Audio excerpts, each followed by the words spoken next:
Hey everybody, this is Jim at sp500chart.com. It's about 1:30 on Sunday afternoon, October 4th, 2020. We're going to take a look at the chart as it ended the week of October 2nd.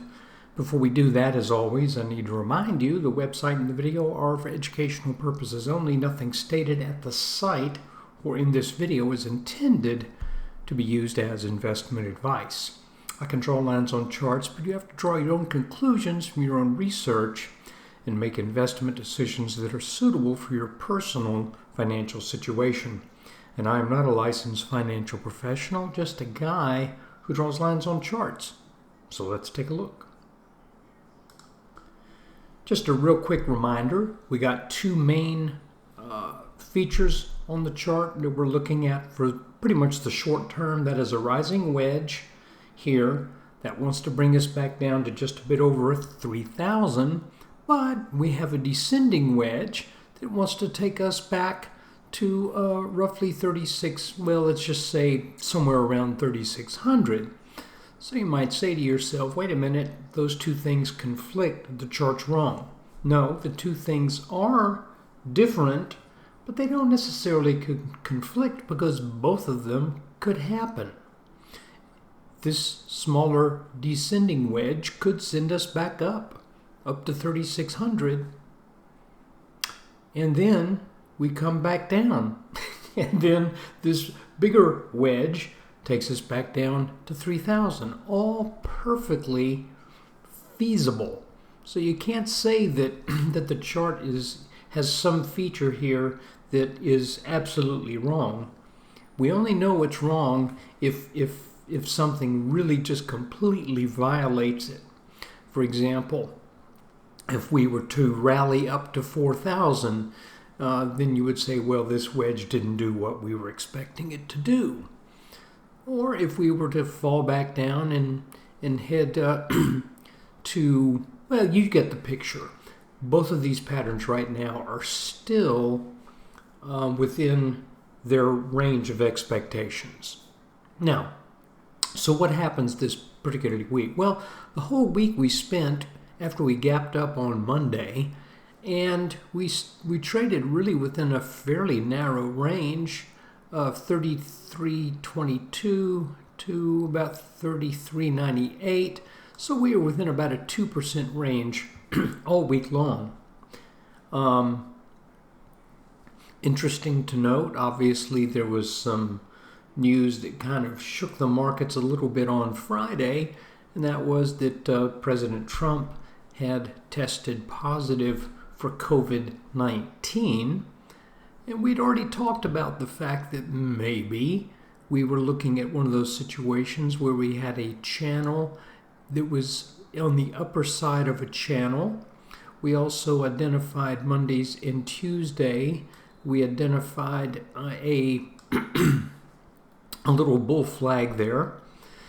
That bull flag broke out on Wednesday, stayed broken down on Thursday, and technically, even with the week... Sorry about that. My son had a question for me, and I heard him in the background, so I had to step away for a bit. But basically, even with the weakness we had on Friday, technically we're still broken out, because we're above this line of resistance that we got over on Wednesday. Matter of fact, if you look at the lows that we saw on Friday morning early, those lows are absolutely almost exactly on that line. So you can't make that up. So what do I think will happen for the start of the week? Well, I can't really tell you for sure, because I could easily see us coming back down to this again, because we hit excuse me we hit this line of resistance, and if we're inside a bigger channel, I could see easily coming down to this lower support line. So I'm certainly prepared for that to potentially happen. On the other hand, we did back test this line, so maybe we rebound. It's just rebound. So it's a little bit of a mixed bag for what will happen tomorrow. But all things considered, I think one thing that I'm comfortable saying is nothing is contrary to the implications of this descending wedge. Nothing is contrary to the breakout from this bull flag. And really, I think the markets actually did a pretty good job absorbing that news on Friday, because, look, President Trump is going to have the world's best doctors.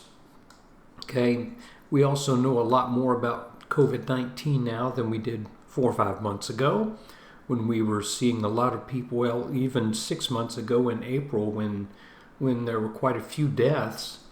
We're now seeing that the mortality rate is less than what was initially expected, but all of that adds up to this statement.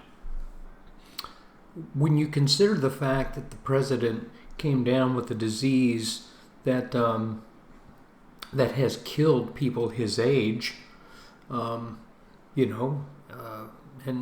let's face it, he's overweight. I don't know what other health issues he may or may not have, but that's kind of a scary thing. And certainly, if he were to be extremely ill, I think we would probably tumble a lot more. But I think the markets did a pretty good job absorbing that news, because really we stayed in the same range that we were in all week long.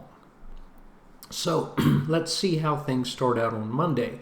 This line is not particularly strong, because it's really only based on these two touches back here on the 24th to 25th, and the fact that it's parallel to that upper line. So it's one of those sort of highly speculative, let's see if maybe this ends up being support more than it is actual support. So coming into this week, I think we're going to, since we're in between this line and this line, and we are also, we know we would probably expect some support on this short-term line of resistance that now appears to have turned into support and has been tested twice this week. I think we either test this again and then rebound, or we could be ready even now for a rebound and a return to what has been sort of a pesky line up here about 34.25. Remember, if we do that and then we dip again, we could very well be seeing the formation of another inverted head and shoulders pattern, the head of which looks like it's a little double bottom. Which, by the way, now that I mention that, if you extend that double bottom line out right here, if you look where that is with the relation to the lows we had on Friday, that also is exactly where our lows were. So, chart looks to be working well. So let's just keep watching it in the days and weeks ahead. So for now, I'll just say thanks for taking time out of your weekend to watch this. And as always, thanks for your very kind support. Take care.